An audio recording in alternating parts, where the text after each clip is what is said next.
प्यारे बच्चों, सुप्रभात। आज हम शुरू करेंगे कृष्णचंद्र के द्वारा लिखा गया पाठ जामुन का पेड़।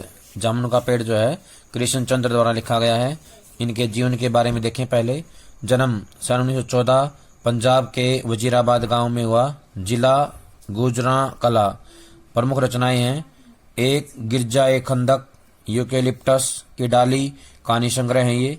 शिकस्त जरगांव की रानी, सड़क वापस जाती है, आसमान रोशन है, एक गधे की आत्मकथा, अन्नदाता हम वहसी हैं, जब खेत जागे 52 पत्ते, एक वायलिन समुद्र के किनारे, कागज की नाव, मेरी यादों के किनारे। ये उपन्यास है। सम्मान मिले हैं साहित्य अकादमी सहित बहुत से पुरस्कार मिले हैं। सन 1917 में इनका निधन हो गया। प्रेमचंद के बाद जिन कहानीकारों ने कहानी विधा को नई ऊंचाइयां दी, उनमें इनका नाम आता है। उनमें उर्दू कथाकार कृष्णचंद्र जो है महत्वपूर्ण नाम है। इनको जो है एक महत्वपूर्ण स्थान मिला हुआ है। इन्होंने प्राथमिक शिक्षा पुंछ में की, जो जम्मू कश्मीर में है, जम्मू एवं कश्मीर में। उच्च शिक्षा के लिए वे 1930 में लाहौर आ गए और फॉरमैन क्रिश्चियन कॉलेज में प्रवेश लिया। 1934 में पंजाब विश्वविद्यालय से उन्होंने अंग्रेजी में एमए किया।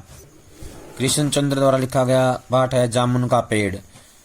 ये एक उनका प्रसिद्ध हास्य व्यंग्य निबंध है।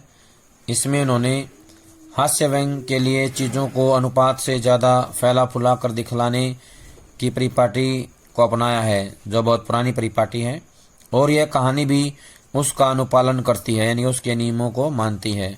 इसलिए यहाँ घटनाएं अतिशयोक्तिपूर्ण और अविश्वसनीय जान पड़ें तो कोई हैरत नहीं।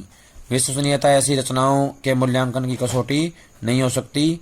प्रस्तुत पाठ में हंसते हंसते ही हमारे भीतर इस बात की समझ पैदा होती है कि कार्यालयी तौर तरीकों में पाया जाने वाला विस्तार कितना निरर्थक और पदानुक्रम कितना हास्यास्पद है। बात यहीं तक नहीं रहती, इस व्यवस्था के संवेदन शून्य एवं अमानवीय होने का पक्ष भी हमारे सामने आता है। अब हम पढ़ेंगे पाठ जामुन का पेड़। रात को बड़े जोर का झक्कड़ चला। झक्कड़ होता है आंधी। क्या होता है झक्कड़? तेज आंधी। सेक्रेटेरिएट के लॉन में जामुन का पेड़ गिर पड़ा। सेक्रेटेरिएट होता है सचिवालय। क्या होता है? सचिवालय। सचिवालय के लॉन में, लॉन माने बगीचे में, जामुन का पेड़ था, वो गिर गया। सवेरे को जब माली ने देखा तो उसे पता चला कि पेड़ के नीचे एक आदमी दबा पड़ा है, यानी कि जो पेड़ गिरा था उसके नीचे एक आदमी दब गया था। माली दौड़ा दौड़ा चपरासी के पास गया। चपरासी दौड़ा दौड़ा क्लर्क के पास गया। क्लर्क दौड़ा दौड़ा सुपरिटेंडेंट के पास गया। सुपरिटेंडेंट दौड़ा दौड़ा बाहर लॉन में आया। सुपरिटेंडेंट होता है अधीक्षक। क्या होता है? अधीक्षक। चपरासी दौड़ा दौड़ा कहाँ गया था? अधीक्षक के पास गया, क्लर्क के पास गया, और क्लर्क दौड़ा दौड़ा अपने सुपरिटेंडेंट यानी कि अधीक्षक के पास गया। क्लर्क का मतलब होता है लिपिक। क्या होता है क्लर्क का मतलब? लिपिक होता है। मिनटों में गिरे हुए पेड़ के नीचे दबे हुए व्यक्ति के चारों ओर भीड़ इकट्ठी हो गई, यानी कि बहुत सारे लोग जमा हो गए। बेचारा जामुन का पेड़ कितना फलदार था, एक क्लर्क बोला। प्यारे बच्चों, यहाँ पर किसने किसको कहा, इस प्रकार की बातें याद रखनी है। ये 1 नंबर में पूछी जाती हैं। पूछ लेगा कि बेचारा जामुन का पेड़ कितना फलदार था, यह बात किसने कही, तो बताना है क्लर्क ने। किसने कही? क्लर्क ने। और इसकी जामुन कितनी रसीली होती थी, दूसरा क्लर्क याद करते हुए बोला। अब पूछ लिया जाएगा, और इसकी जामुनें कितनी रसीली थी या होती थी, ये बात किसने कही? दूसरे क्लर्क ने। मैं फलों के मौसम में झोली भर कर ले जाता था, मेरे बच्चे इसकी जामुनें कितनी खुशी से खाते थे। तीसरा क्लर्क लगभग रुआंसा होकर बोला, यानी कि रोने की सी हालत बनाकर जो है बोला। मगर यह आदमी, माली ने दबे हुए आदमी की तरफ इशारा किया। हाँ, यह आदमी। सुपरिटेंडेंट सोच में पड़ गया। पता नहीं जिंदा है कि मर गया, एक चपरासी ने पूछा। यहाँ प्रश्न आएगा, पता नहीं जिंदा है कि मर गया, ये बात किसने कही, तो बताएंगे एक चपरासी ने। मर गया होगा, इतना भारी पेड़ जिसकी पीठ पर गिरे वह बच कैसे सकता है? दूसरा चपरासी बोला। नहीं, मैं जिंदा हूँ, दबे हुए आदमी ने बड़ी कठिनता से कहराते हुए कहा। कहराते होता है पीड़ा भरे स्वर में कहा। जिंदा है? एक क्लर्क ने ताज्जुब से कहा। ताज्जुब होता है हैरानी।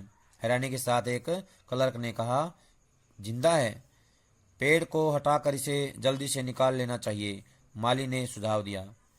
मुश्किल मालूम होता है, एक सुस्त, कामचोर और मोटा चपरासी बोला। पेड़ का तना बहुत भारी और वजनी है। क्या मुश्किल है? माली बोला। अगर सुपरिटेंडेंट साहब हुक्म दें। सुपरिटेंडेंट होता है अधीक्षक। अधीक्षक अगर हुक्म दें तो अभी 15-20 माली, चपरासी और क्लर्क यानी कि लिपिक लगाकर पेड़ के नीचे से दबे हुए आदमी को निकाला जा सकता है।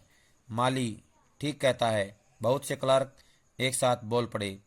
लगाओ जोर, हम तैयार हैं। एक साथ बहुत से लोग पेड़ को उठाने को तैयार हो गए।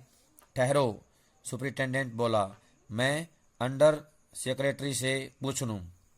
अंडर सेक्रेटरी होता है अवर सचिव। क्या होता है? अवर सचिव। अधीक्षक ने कहा, मैं अवर सचिव से पूछ लूं। सुपरिटेंडेंट अंडर सेक्रेटरी के पास गया, यानी कि अधीक्षक जो है अवर सचिव के पास गया। अंडर सेक्रेटरी डिप्टी सेक्रेटरी के पास गया, यानी कि जो अवर सचिव है वो उप सचिव के पास गया। डिप्टी सेक्रेटरी ज्वाइंट सेक्रेटरी के पास गया। जो ये सहायक सचिव है या जो उप सचिव है वो संयुक्त सचिव के पास गया। ज्वाइंट सेक्रेटरी चीफ सेक्रेटरी के पास गया, यानी कि जो संयुक्त सचिव है वो मुख्य सचिव के पास गया। चीफ सेक्रेटरी मिनिस्टर के पास गया और जो मुख्य सचिव है वो मंत्री के पास गया।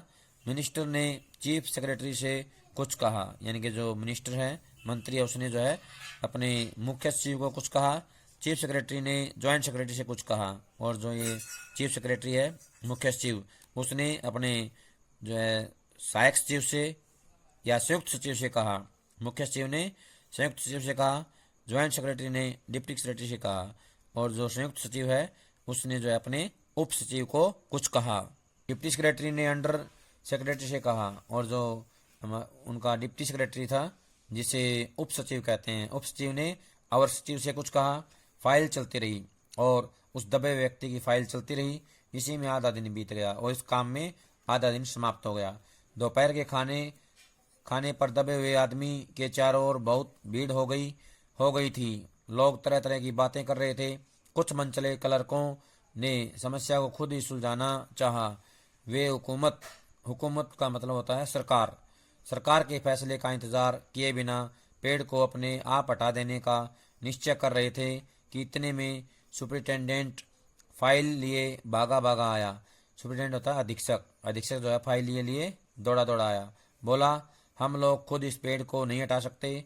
हम लोग व्यापार विभाग से संबंधित हैं और यह पेड़ की समस्या है जो कृषि विभाग के अधीन है। मैं इस फाइल को अर्जेंट मार्क करके कृषि विभाग को भेज रहा हूँ। वहाँ से उत्तर आते ही इस पेड़ को हटवा दिया जाएगा। दूसरे दिन कृषि विभाग से उत्तर आया कि पेड़ व्यापार विभाग के लॉन में गिरा है, यानी कि बगीचे में गिरा है, इसलिए इस पेड़ को हटवाने या न हटवाने की जिम्मेदारी व्यापार विभाग पर पड़ती है। यह उत्तर पढ़कर व्यापार विभाग को गुस्सा आ गया। उन्होंने फौरन लिखा कि पेड़ों को हटवाने या न हटवाने की जिम्मेदारी कृषि विभाग पर लागू होती है, व्यापार विभाग का इससे कोई संबंध नहीं है। दूसरे दिन भी फाइल चलती रही। शाम को जवाब आ गया, हम इस मसले को हॉर्टिकल्चर डिपार्टमेंट के हवाले कर रहे हैं क्योंकि यह एक फलदार पेड़ का मामला है और एग्रीकल्चर डिपार्टमेंट यानी कृषि विभाग अनाज और खेतीबाड़ी के मामलों में फैसला करने का हकदार है। हॉर्टिकल्चर होता है उद्यान विभाग, बागवानी। उद्यान विभाग को बोलते हैं हॉर्टिकल्चर। जामुन का पेड़ चूंकि एक फलदार पेड़ है, इसलिए यह पेड़ हॉर्टिकल्चर डिपार्टमेंट के अंतर्गत आता है, यानी कि बागवानी विभाग में आता है। रात को माली ने दबे हुए आदमी को दाल भात खिलाया, जबकि उसके चारों ओर पुलिस का पहरा था, यानी कि चारों तरफ पुलिस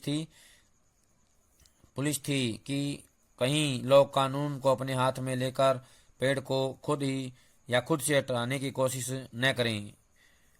मगर एक पुलिस कांस्टेबल को दया आ गई और उसने माली को दबे हुए आदमी को खाना खिलाने की इजाजत दे दी। माली ने दबे हुए आदमी से कहा, तुम्हारी फाइल चल रही है, उम्मीद है कल तक फैसला हो जाएगा। दबा हुआ आदमी कुछ नहीं बोला। माली ने पेड़ के तने को ध्यान से देखकर कहा, अच्छा हुआ कि तना तुम्हारे कुल्ले पर गिरा, अगर कमर पर गिरता तो रीढ़ की हड्डी टूट जाती। दबा हुआ आदमी फिर भी कुछ नहीं बोला। माली ने फिर कहा, तुम्हारा यहाँ कोई वारिस है तो मुझे उसका अता पता बताओ, मैं उन्हें खबर देने की कोशिश करता हूँ। मैं लावारिस हूँ, दबे हुए आदमी ने बड़ी मुश्किल से कहा। माली खेद प्रकट करता हुआ वहाँ से हट गया। तीसरे दिन हॉर्टिकल्चर डिपार्टमेंट से जवाब आया। बड़ा कड़ा जवाब था और व्यंग्यपूर्ण। हॉर्टिकल्चर बताया था बागवानी विभाग या उद्यान विभाग। हॉर्टिकल्चर डिपार्टमेंट का सेक्रेटरी यानी कि सचिव साहित्य प्रेमी आदमी जान पड़ता था।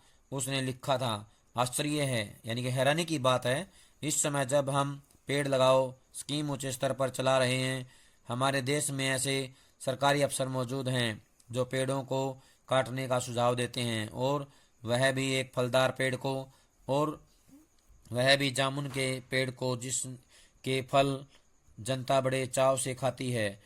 हमारा विभाग किसी हालत में इस फलदार वृक्ष को काटने की इजाज़त नहीं दे सकता। अब क्या किया जाए? इस पर एक मंचले ने कहा, अगर पेड़ काटा नहीं जा सकता तो इस आदमी को ही काट कर निकाल लिया जाए। यह देखिए, उस आदमी ने इशारे से बताया, अगर इस आदमी को ठीक बीच में से यानी धड़ से काटा जाए तो आधा आदमी इधर से निकल जाएगा, आधा आदमी उधर से बाहर आ जाएगा और पेड़ वहीं का वहीं रहेगा, मगर इस तरह तो मैं मर जाऊंगा। दबे हुए आदमी ने आपत्ति प्रकट करते हुए कहा, यह भी ठीक है, यह भी ठीक कहता है, एक क्लर्क बोला। आदमी को काटने वाली युक्ति प्रस्तुत करने वाले ने भरपूर विरोध किया।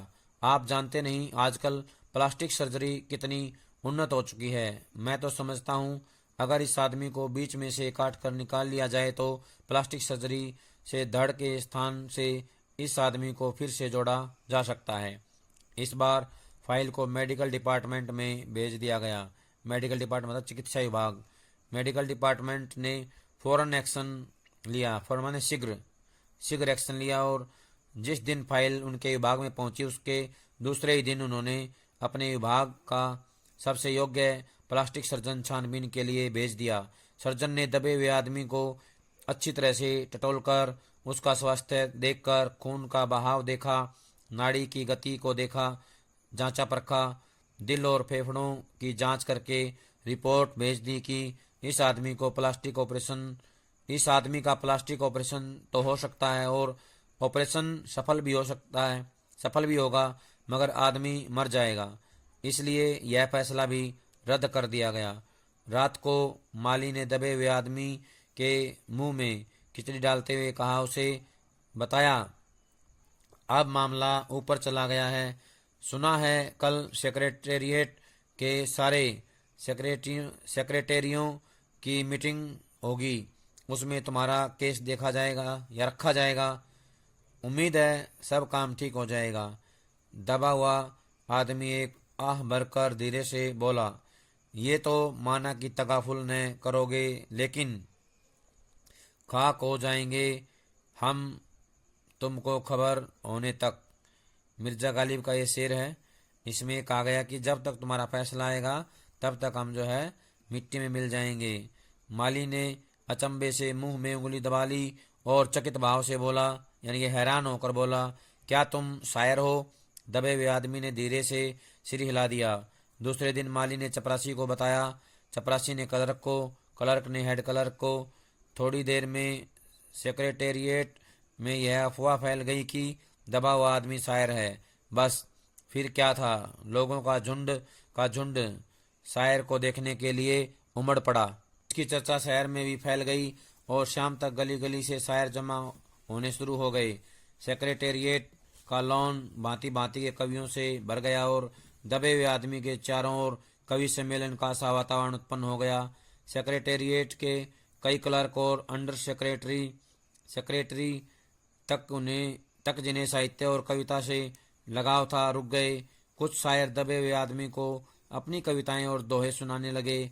कई क्लर्क उसको अपनी कविता पर आलोचना करने को मजबूर करने लगे। जब यह पता चला कि दबा हुआ आदमी एक कवि है तो सेक्रेटेरिएट की सब कमेटी ने फैसला लिया कि चूंकि दबा हुआ आदमी एक कवि है इसलिए इस फाइल का संबंध न एग्रीकल्चर डिपार्टमेंट से है न हॉर्टिकल्चर डिपार्टमेंट से है बल्कि सिर्फ कल्चरल डिपार्टमेंट से है। कल्चरल होता है सांस्कृतिक विभाग। कल्चरल डिपार्टमेंट से अनुरोध किया गया कि जल्द से जल्द मामले का फैसला करके अब आगे कवि को इस फलदार पेड़ से छुटकारा दिलाया जाए। फाइल कल्चरल डिपार्टमेंट के अनेक विभागों से गुजरती हुई साहित्य अकादमी के सेक्रेटरी के पास पहुंची। बेचारा सेक्रेटरी उसी समय अपनी गाड़ी में सवार होकर सेक्रेटेरिएट पहुंचा और दबे हुए आदमी से इंटरव्यू लेने लगा। तुम कवि हो? उसने पूछा। जी हाँ, दबे हुए आदमी ने जवाब दिया। किस उपनाम से शोभित हो? ओस। ओस? सेक्रेटरी जोर से चीखा। क्या तुम वही ओस हो जिसका गद्य संग्रह ओस के फूल अभी हाल ही में प्रकाशित हुआ है? दबे हुए कवि ने हुंकार में सिर हिलाया। क्या तुम हमारी अकादमी के मेंबर हो? सेक्रेटरी ने पूछा। नहीं। आश्चर्य है यानी कि हैरानी है। सेक्रेटरी ने जोर से चीखते हुए कहा, इतना बड़ा कवि, ओस के फूल का लेखक और हमारी अकादमी का मेंबर नहीं, सदस्य नहीं। उफ, कैसी भूल हो गई हमसे। कितना बड़ा कवि और कैसी अंधेरी गुमनामी में दबा पड़ा है। गुमनामी में नहीं, एक पेड़ के नीचे दबा हूँ। कृपया मुझे इस पेड़ के नीचे से निकालिए, अभी बंदोबस्त करता हूँ। सेक्रेटरी फौरन बोला और फौरन उसने अपने विभाग में रिपोर्ट की। दूसरे दिन सेक्रेटरी भागा भागा कवि के पास आया और बोला, मुबारक हो, मिठाई खिलाओ। हमारी सरकारी साहित्य अकादमी ने तुम्हें अपनी केंद्रीय शाखा का मेंबर चुन लिया है। यह लो चुनाव पत्र, मगर मुझे इस पेड़ के नीचे से तो निकालो। दबे हुए आदमी ने कहरा कर कहा, यानी कि पीड़ा के साथ कहा। उसकी सांस बड़ी मुश्किल से चल रही थी और उसकी आंखों से मालूम होता था कि वह घोर पीड़ा और दुख में पड़ा है। यह हम नहीं कर सकते, सेक्रेटरी ने कहा, और जो हम कर सकते थे वह हमने कर दिया है। बल्कि हम तो यहाँ तक कर सकते हैं कि अगर तुम मर जाओ तो तुम्हारी बीवी को वजीफा दे सकते हैं, यानी कि वृत्ति दे सकते हैं, सहायता दे सकते हैं। अगर तुम दरख्वास्त करो, प्रार्थना करो, तुम दरख्वास्त दो तो हम वह भी कर सकते हैं। मैं अभी जीवित हूँ। कवि रुक कर बोला, मुझे जिंदा रखो। मुसीबत यह है, सरकारी साहित्य अकादमी का सेक्रेटरी हाथ मलते हुए बोला, हमारा विभाग सिर्फ कल्चरल से संबंधित है। पेड़ काटने का मामला कलम दवात से नहीं, आरी कुल्हाड़ी से संबंधित है। उसके लिए हमने फॉरेस्ट डिपार्टमेंट को लिख दिया है और अर्जेंट लिखा है, जरूरी लिखा है। फॉरेस्ट डिपार्टमेंट होता है वन विभाग। क्या होता है? वन विभाग को लिखा है। श्याम को माली ने आकर दबे हुए आदमी को बताया, कल फॉरेस्ट डिपार्टमेंट के आदमी आकर इस पेड़ को काट देंगे और तुम्हारी जान बच जाएगी। माली बहुत खुश था। दबे हुए आदमी का स्वास्थ्य जवाब दे रहा था, मगर वह किसी न किसी तरह से जीवित रहने के लिए या जीवन के लिए लड़े जा रहा था। कल सवेरे तक किसी न किसी तरह उसे जीवित रहना है। दूसरे दिन जब फॉरेस्ट डिपार्टमेंट के आदमी आरी कुल्हाड़ी लेकर आ पहुंचे तो उनको पेड़ काटने से रोक दिया गया। मालूम हुआ कि विदेश विभाग से हुक्म आया था कि इस पेड़ को न काटा जाए। कारण यह था कि इस पेड़ को 10 साल पहले पिटोनिया राज्य के प्रधानमंत्री ने सेक्रेटेरिएट के लॉन में लगाया था। अब अगर यह पेड़ काटा गया तो इस बात का काफी अंदेशा है, अंदेशा माने संदेह, कि पिटोनिया सरकार से हमारे संबंध सदा के लिए बिगड़ जाएंगे। मगर एक आदमी की जान का सवाल है, एक क्लर्क चिल्लाया। दूसरी ओर 2 राज्यों के संबंधों का सवाल है, दूसरे क्लर्क ने पहले क्लर्क को समझाया। और यह भी तो समझो कि पिटोनिया सरकार हमारे राज्य को कितनी सहायता देती है। क्या हम उनकी मित्रता की खातिर एक आदमी के जीवन का भी बलिदान नहीं कर सकते? कवि को मर जाना चाहिए, निसंदेह, अंडर सेक्रेटरी ने सुपरिटेंडेंट को बताया। आज सवेरे प्रधानमंत्री दौरे से वापस आ गए हैं आज 4 बजे विदेश विभाग इस पेड़ की फाइल उनके सामने पेश करेगा। जो वे फैसला देंगे वही सबको स्वीकार होगा। शाम 5 बजे स्वयं सुपरिटेंडेंट कवि की फाइल लेकर उसके पास आया। सुनते हो? आते ही वह खुशी से फाइल को हिलाते हुए चिल्लाया, प्रधानमंत्री ने इस पेड़ को काटने का हुक्म दे दिया और इस घटना की सारी अंतर्राष्ट्रीय जिम्मेदारी अपने सिर पर ले ली है। कल यह पेड़ काट दिया जाएगा और तुम इस संकट से छुटकारा हासिल कर लोगे। सुनते हो? आज तुम्हारी फाइल पूर्ण हो गई, यानी कि आज तुम्हारा काम पूरा हो गया है। पर कवि का हाथ ठंडा था। आंखों की पुतलियां निर्जीव और चींटियों की एक लंबी पांत यानी कि पंक्ति उनके मुंह में जा रही थी। उसके जीवन की फाइल भी पूर्ण हो चुकी थी। कहने का आशय है कि जब तक निर्णय आया तब तक कवि जो है मगर कवि का हाथ ठंडा था, यानी कि उसके शरीर में कोई भी क्रिया नहीं थी। उसका शरीर ठंडा हो गया था, उसकी पुतलियां निर्जीव हो गई थी, चींटियों की जो पंक्ति है उसके मुंह में जा रही थी। कहने का आशय है कि कवि दुनिया को छोड़ के जा चुका था। प्यारे बच्चों, यह था हमारा पाठ जिसका नाम है जामुन का पेड़। सभी इसको अच्छे से पढ़ेंगे, समझेंगे और इसके अभ्यास के प्रश्नोत्तर कॉपी में लिख करके याद करेंगे। जब तक अगली वीडियो ना आए तब तक सभी अपना काम पूरा कर लें। सभी का बहुत बहुत धन्यवाद।